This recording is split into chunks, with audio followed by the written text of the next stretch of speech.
మాజీ మంత్రి కాకాని గోవర్ధన్ రెడ్డిని ఏపీ పోలీసులు బెంగళూరులో అరెస్ట్ చేసి నెల్లూరుకు తీసుకొచ్చారు. అక్రమ మైనింగ్ కేసులో ఆయన అదుపులోకి తీసుకున్నారు. వెంకటాచలం ఆరోగ్య కేంద్రంలో కాకానికి వైద్య పరీక్షలు నిర్వహించారు. అనంతరం వెంకటగిరి కోర్టుకు తరలించారు. అక్రమ మైనింగ్ కేసులో కాకాని కోసం పోలీసులు 2 నెలలుగా వెతుకుతున్నారు. హైదరాబాద్, బెంగళూరులో గాలింపు చర్యలు చేపట్టారు. కాకాని బంధువుల ఇళ్లు, ఫామ్ హౌస్లలో ముమ్మరంగా గాలించారు.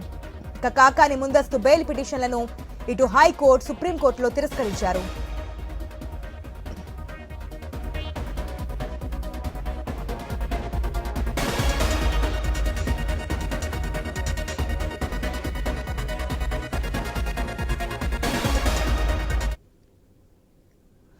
రైట్, వైసీపీ నేత మాజీ మంత్రి కాకాని గోవర్ధన్ రెడ్డి గురించి 2 నెలలుగా చూస్తున్నారు.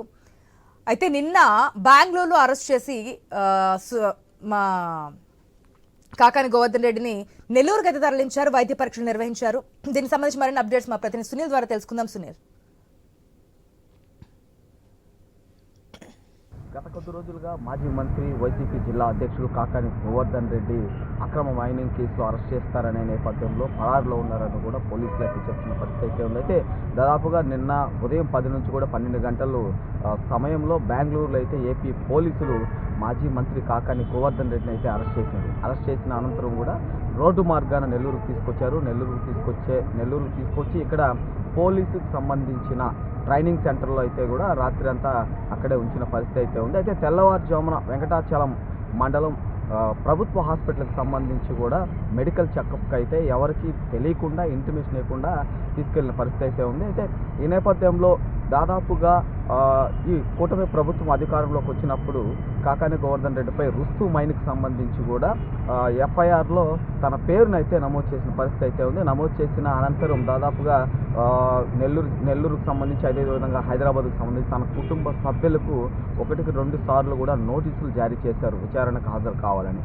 అయినప్పటికీ హాజరు కాకపోవడంతో లుకౌట్ నోటీసులు, అంటే రాష్ట్రం వదిలి ఇతర దేశాలకి వెళ్లకుండా కూడా లుకౌట్ నోటీసులు అయితే ఇచ్చిన పరిస్థితి అయితే ఉంది. లుకౌట్ నోటీసులు ఇచ్చినప్పటి నుండి కూడా పూర్తిగా దాదాపు 50 నుంచి 60 రోజులు వరకు కాకాని గోవర్ధన్ రెడ్డి ఎక్కడున్నారనే విషయం అయితే తెలియని పరిస్థితి అయితే ఉంది. అయితే ముందస్తు బెయిల్ కోసం ఆంధ్రప్రదేశ్ రాష్ట్ర హైకోర్టు, అదేవిధంగా సుప్రీంకోర్టును కూడా ఆశ్రయించిన పరిస్థితి అయితే ఉంది.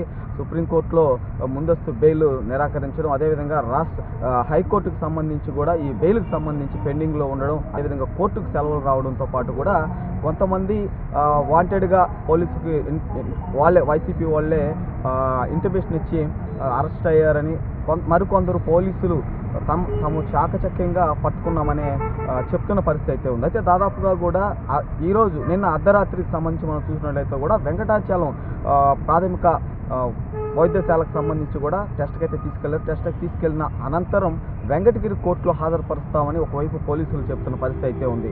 అయితే ఈ వెంకటగిరి కోర్టుకి హాజరుపరిచే నేపథ్యంలో కూడా ఇప్పటికే అక్కడ పగడ్బందీగా ఏర్పాట్లు చేశారు. 144 సెక్షన్ కూడా అమల్లో ఉందని కూడా చెప్పుకోవచ్చు. అయితే దాదాపుగా ఈ జిల్లా అధ్యక్షుడు, అంటే ఒక పార్టీ, వైసీపీ పార్టీకి సంబంధించిన జిల్లా అధ్యక్షుడు అరెస్ట్ అవడంతో పాటు కూడా ఉమ్మడి నెల్లూరు జిల్లా వ్యాప్తంగా వైసీపీ నాయకులు రాత్రి నుండి కూడా నెల్లూరు జిల్లా కార్యాలయం, వైసీపీ కార్యాలయంలో మంతనాలు జరుపుతున్న పరిస్థితి అయితే ఉంది. అయితే కాకాని గోవర్ధన్ రెడ్డిని అక్రమంగా ఎఫ్ఐఆర్లో చేర్చి అరెస్ట్ చేస్తున్నారని, ఇలాంటి విషయాలు ఇప్పటి వరకు స్వతంత్రం వచ్చినప్పటి నుండి ఇప్పటి వరకు కూడా ఎప్పుడూ జరగలేదనే నేపథ్యంలో కూడా మాజీ మంత్రి అనిల్ కుమార్ అయితే చెప్పిన పరిస్థితి అయితే ఉంది. అయితే ఏదేమైనప్పటికీ కూడా కూటమి ప్రభుత్వం చేస్తున్న అరాచకాలు, అదేవిధంగా అక్రమ అరెస్టులను ఆపకపోతే రాబోయే రోజుల్లో చాలా ఇబ్బందులకు గురవుతారని కూటమి ప్రభుత్వానికి అయితే మాజీ మంత్రి ఒక వార్నింగ్ లాగా చెప్పిన పరిస్థితి అయితే ఉంది. అయితే మనం చూడొచ్చు, ప్రస్తుతం అయితే ఇప్పుడు 9 నుంచి 10 గంటల లోపు కాకాని గోవర్ధన్ రెడ్డిని వెంకటగిరి కోర్టుకు తీసుకెళ్తారనే మాటలు అయితే వినిపిస్తున్నాయి.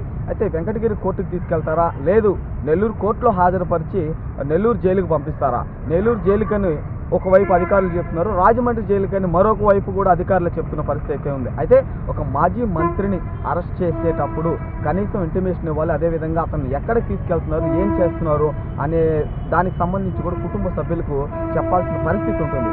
ఇలాంటివేవీ లేకుండా కూడా పోలీసులు ఇష్టానుసారంగా కూటమి ప్రభుత్వం చెప్పిన దాన్ని చేస్తున్నారనే ఆరోపణలు కూడా నెల్లూరు జిల్లా వ్యాప్తంగా వినిపిస్తున్న పరిస్థితి అయితే ఉంది. అయితే 9 నుంచి 10 గంటల లోపు కాకాని గోవర్ధన్ రెడ్డిని నెల్లూరు జిల్లా జైలుకు పంపిస్తారా, లేదు వెంకటగిరి కోర్టులో హాజరుపరిచి రాజమండ్రి జైలుకు పంపిస్తారా వేచి చూడాల్సిన పరిస్థితి అయితే నెల్లూరు జిల్లాలో నెలకొందని చెప్పుకోవచ్చు. కెమెరామెన్ హుస్సేన్తో reporter Suryal, I news Nellore జిల్లా నుండి.